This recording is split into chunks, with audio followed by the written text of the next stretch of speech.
हर हर महादेव, जय भोलेनाथ। नमस्कार, मैं साधना पांडे मार्गदर्शन पे आपका स्वागत करती हूँ। दोस्तों, आज मैं दिखाने वाली हूँ गुरुवार व्रत की संपूर्ण विधि। तो व्रत में क्यों कौन कौन सी चीज़ें आवश्यक हैं, क्या क्या आपको लेना है, वो संपूर्ण चीज़ें जो है आप एक बार देख लीजिए। तो चलिए देखिए, एक तो आपको लाल और पीला फूल चाहिए, दूसरी चीज़ आपको कुमकुम चाहिए और तीसरी चीज़ एक दिया चाहिए। घी का दीपक बना लीजिए, वो आप भी जानते हैं।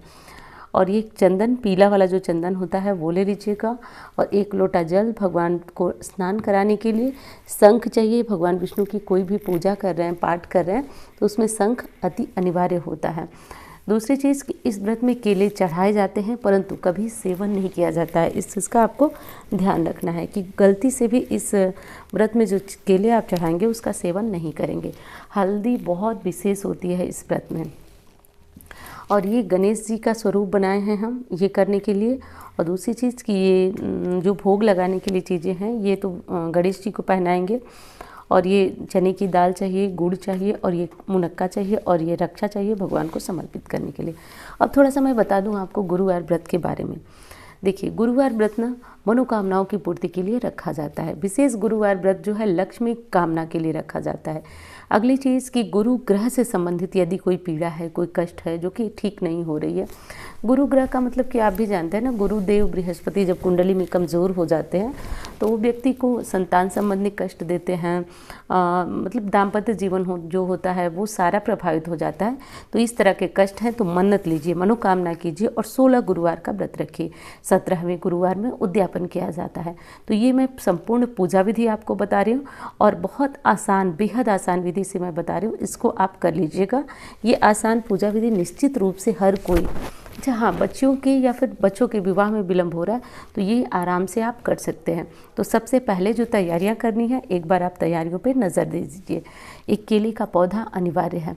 अब बहुत लोग केले का पौधा नहीं रखे होंगे तो आप आराम से जाकर के भगवान विष्णु की फोटो मूर्ति के बिना भी आप केले के पेड़ की पूजा मंदिर में कर सकते हैं। दोस्तों, आराम से गुरुवार की पूजा करने के लिए गौरी गणेश बनाना जो है बहुत ज़्यादा आवश्यक होता है, क्योंकि कोई भी पूजा हो, पाठ हो, सर्वप्रथम हमें गणेश जी और माता गौरी की पूजा करना अनिवार्य है। अब ये पूजा आप बहुत अधिक मतलब विस्तार से नहीं करना चाहते हैं तो आप एक गणेश जी की छोटी सी प्रतिमा रख लीजिए और एक आप गौरी जी, जैसे मैं हल्दी से बना रही हूँ आप उस तरह से बना लीजिए। और जैसे मैंने पहले दिखाया कि यदि आप गणेश जी, गौरी जी, तो गौरी जी तो हल्दी की बार बार बनाना पड़ेगा, हर गुरुवार बनाना पड़ेगा। लेकिन गौरी जी को आप, गणेश जी को आप एक बार बना लेंगे और मंदिर में आप रख देंगे तो आप 16 गुरुवार इन्हीं गणेश जी की पूजा करेंगे। तो पहली चीज़ तो कोशिश कीजिए कि आप जो है कोई भी व्रत संख्या में मतलब मन्नत लेकर के करिए, ये बहुत अच्छा होता है। 16 गुरुवार ले लीजिए या फिर जितने भी गुरुवार चाहें आप ले सकते हैं। तो जिस तरह मैंने आपको दिखाया, जो कसैली होती है उस पर मौली लपेट कर गणेश जी बना लीजिए और हल्दी से जो है वो गौरी जी का निर्माण कर लीजिए। और देखिए, कलश रखना बहुत ज़रूरी है। आप पूजा सामान्य कर रहे हैं या बड़ी कर रहे हैं, कलश रखना बहुत ज़रूरी है। तो इस पूजा में सारा प्रयोग जो होता है वो पीली चीज़ों का ही होता है। तो हल्दी से ही हम स्वास्तिक का निर्माण कर लेंगे। स्वास्तिक नहीं बना सकते तो ओम लिख लीजिए, श्रीम लिख लीजिए, लेकिन स्वास्तिक बनाना ज़्यादा शुभ होता है। और कलश में जो है वो पीले फूल पड़ते हैं, अक्षत पड़ती है और चने की दाल विशेष पड़ती है। आप कुछ लोग जो है अक्षत डालते हैं और कुछ नहीं डालते हैं, लेकिन चने की दाल, हल्दी और किशमिश ज़रूर पड़ती है। तो ये सारी चीज़ें जो है आप कलश में भर लें। उसके बाद आपको गंगा जल भरना अनिवार्य होता है। तो ये सारी चीज़ें आप देखते भी चाहिए कि क्या क्या चीज़ें पड़ रही हैं, मैं दिखाती जा रही हूँ आपको साथ साथ। और इसमें एक सिक्का और एक सुपारी भी पड़ती है, जो कि जब आप कलश का पानी केले में डालते हैं तो उसके बाद आप इस सिक्का और सुपारी को उठाकर रख लेंगे और प्रत्येक दिन, जितने दिन आप गुरुवार का व्रत रखेंगे, वही सिक्का और वही सुपारी बार बार जो है आपके लोटे में पड़ेगी। तो हर बार की पूजा के बाद इसे संभाल कर रख लें और फिर अगली पूजा में इसे इस्तेमाल करें। अंत में जब आपकी पूजा मतलब आपका व्रत संपूर्ण हो जाए तो आप इसे उठा करके आप किसी मंदिर में दान कर सकते हैं, या सबसे अच्छा विकल्प है कि आप इसे किसी लाल कपड़े में बांधकर घर में रख लीजिए। इससे घर की सुख शांति बनी रहती है, गुरु ग्रह मजबूत होते हैं आपके। तो जैसा कि आप जानते हैं, कलश रखने में मौली धागे को गले में बांधना कलश के बहुत ज़्यादा ज़रूरी होता है। तो वो सारे विधि नियम कर लीजिएगा और आम के पल्लो ले लीजिए। तो देखिए मैं जो है तोड़ तोड़ के इसमें लगा रही हूँ, आप ऐसा मत कीजिएगा क्योंकि मुझे पत्ते बहुत ज़्यादा ख़राब मिले थे, एक साथ जो पंक्ति में पत्ते होते हैं वो अच्छे नहीं मिले थे, तो मैंने इस तरह से करके आपको दिखाया। लेकिन आप ऐसा बिल्कुल मत कीजिएगा, आप एक साथ जो पत्ते समूह में होते हैं वैसे ही करके आप कलश में डालिएगा। और हाँ, बहुत सारे लोगों को आम के पत्ते नहीं मिल पाएंगे, तो आप बिल्कुल परेशान मत होइएगा। आम के पत्ते नहीं मिल पाते हैं फिर भी आप ऊपर थोड़ा सा, कोई चने की दाल रखता है कलश के ऊपर, कोई चावल रखता है और कोई जो है वो गेहूं रखता है, तो कुछ अनाज रख लिया जाता है। उसके बाद उस पर एक दीप प्रज्वलित किया जाता है। दीपक घी का भी जला सकते हैं, वैसे सर्वोत्तम होता है तिल के तेल का दीपक जला लीजिए।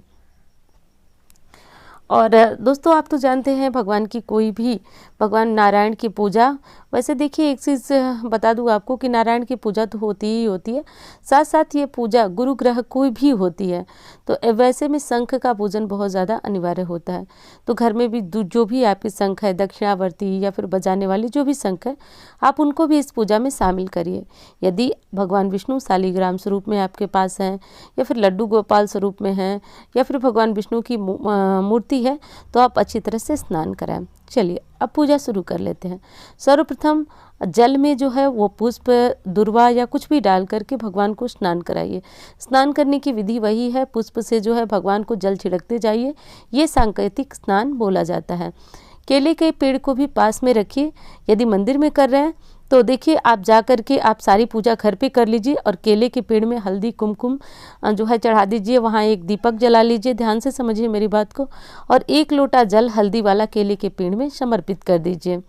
उसके बाद जो है आप अगर घर पे कर रहे हैं तो एक चीज़ मैंने भी किया, बहुत सालों तक इस व्रत को किया, तो लगातार जो है मैं 3 सालों तक इस व्रत को की, क्योंकि जब बहुत छोटी उम्र की थी तभी करती थी, उतना ज्ञान नहीं था मतलब मन्नत वगैरह का, तो करती थी मैं केले के पेड़ के पास। जैसे कि अब तो गमले में है, लेकिन उस टाइम जो है वो ज़मीन में केला हुआ करता था, वहीं बैठ के करती थी। बहुत ज़्यादा अच्छा और सुख शांति देने वाला ये व्रत होता है, तो आप सभी इसको करिए। साथ साथ केले के पेड़ की भी पूजा करते जाइए, इसमें भी रोली का, हल्दी का, ये सारे तिलक साथ साथ लगाते जाइए। और बेहद उत्तम होता है दोस्तों। गुरु ग्रह को सुख के दाता कहा जाता है। गुरु ग्रह हर प्रकार के सुखों को देने वाले होते हैं, तो आप ज़रूर करिए ये व्रत। यदि आप पति से आपकी नहीं बनती है, संतान का कोई भी मतलब कष्ट है, बच्चों के विवाह में लेट हो रहा है, या फिर बच्चियां हैं, बच्चे हैं, जो भी चाहते हैं कि शीघ्र विवाह हो जाए, वो लोग गुरुवार का व्रत रखिए। बहुत चमत्कारी व्रत है ये, ज़रूर करिए इस व्रत को। तो भगवान विष्णु को जो है जनेऊ समर्पित कीजिए, गणेश जी को जनेऊ समर्पित कीजिए। अब हर व्रत में तो ये हो नहीं पाएगा कि आप इतनी विधि विधान से पूजा करें, तो आप कम से कम व्रत के पहले दिन और अंतिम दिन, जिस दिन उद्यापन हो उस दिन जो है आप जनेऊ वगैरह और विधि विधान से थोड़ा सा आप इस पूजा को कर लीजिएगा। बीच के व्रतों में यदि किसी प्रकार की कोई त्रुटि हो जाती है तो कोई बात नहीं। भगवान विष्णु को जो है आप थोड़ा सा जो ये कलावा होता है, कलावे रूपी वस्त्र जो है समर्पित कीजिए। गणेश जी की सभी जो देवी देवता हैं उनको वस्त्र समर्पित कीजिए, धूप दीप चंदन सब कुछ जो है उनको समर्पित कीजिए, उनका पूजन कीजिए।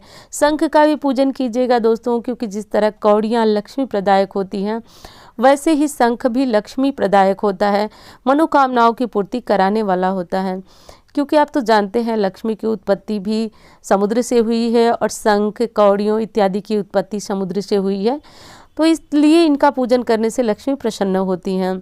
साथ में जो है पुष्प वगैरह जो भी फूल, वैसे तो विशेष फूल पीले फूल ही इस व्रत में पूजा में चढ़ाए जाते हैं, लेकिन आप माता गौरी को लाल फूल भी चढ़ा सकती हैं। लक्ष्मी जी के नाम पर भी लाल फूल समर्पित किए जाते हैं, वो कर लीजिएगा। और रही बात भोग की, तो मैंने सामग्री में भी आपको दिखाया। इस भोग में विशेष चने की दाल होती है, गुड़ होता है और पीले पुष्प होते हैं। चने की दाल को आप धो लें, धोने के बाद जो है इसको पूजा में चढ़ाएं। उसके बाद किशमिश को भी आप धो लीजिए, क्योंकि इनको सुखाने का जो प्रोसेस होता है उसमें बहुत सारी मतलब गंदगी हो जाती है, लग जाती है, इनके ऊपर धूल वगैरह लग जाती है।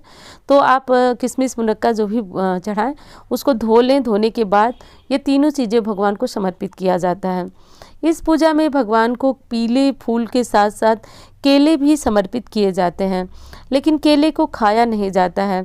जो भी व्रत करते हैं वो आप केले प्रसाद स्वरूप दूसरों को दे, दान करना बड़ा शुभ माना जाता है। तो आप सभी ऐसा जो है वो कर लीजिएगा। अंत में दोस्तों गुरुवार व्रत की कथा पुस्तक आती है, उसको आप सभी ज़रूर पढ़िए।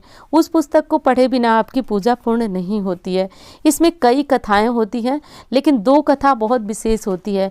इन दोनों कथाओं को आप ज़रूर प्रतिदिन पढ़ा करें। तो इस काम को आप ज़रूर करिए। बिना कथा पढ़े आपकी पूजा संपूर्ण नहीं होती है। तो ये काम आप सभी ज़रूर करिए। और अंत में जो है आप जानते हैं कि बस इतनी सी साधारण सी पूजा होती है।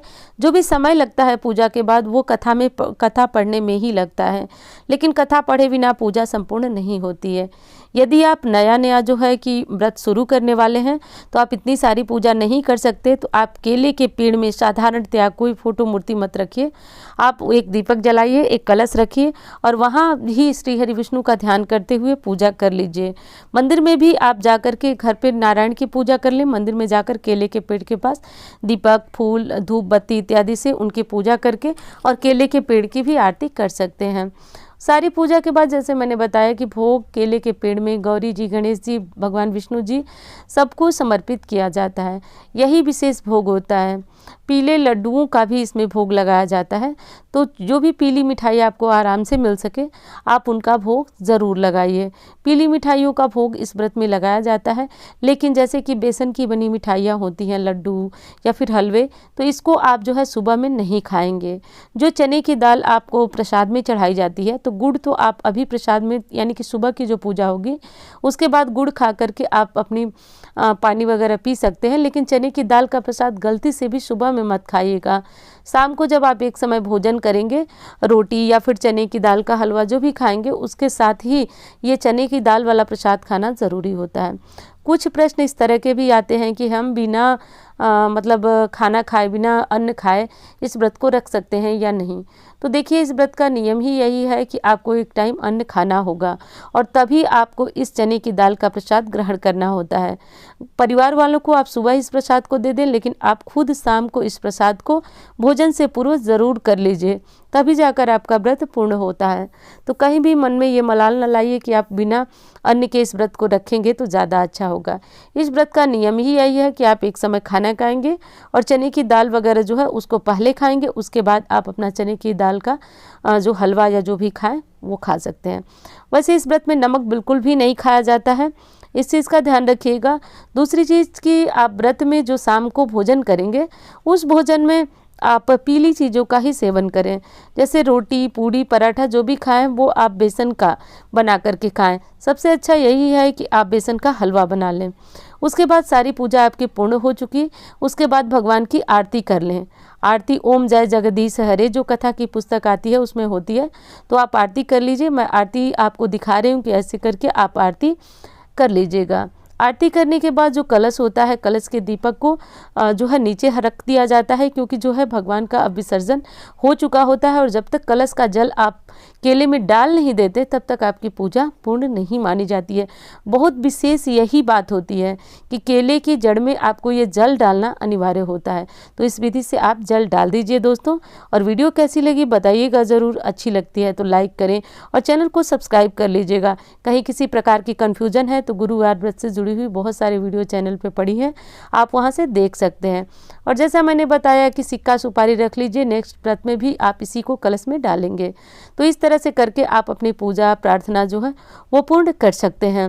तो दोस्तों वीडियो कैसी लगी बताना मत भूलिएगा, चैनल को सब्सक्राइब कर लें। तो इस तरह की जानकारियाँ आपको मिलती रहेंगी। उसके बाद आप अगले दिन या फिर आज शाम को ही भगवान की चौकी हटा सकते हैं और प्रसाद शाम को भोजन से पहले ले लीजिएगा। धन्यवाद। हर हर महादेव। जय नारायण।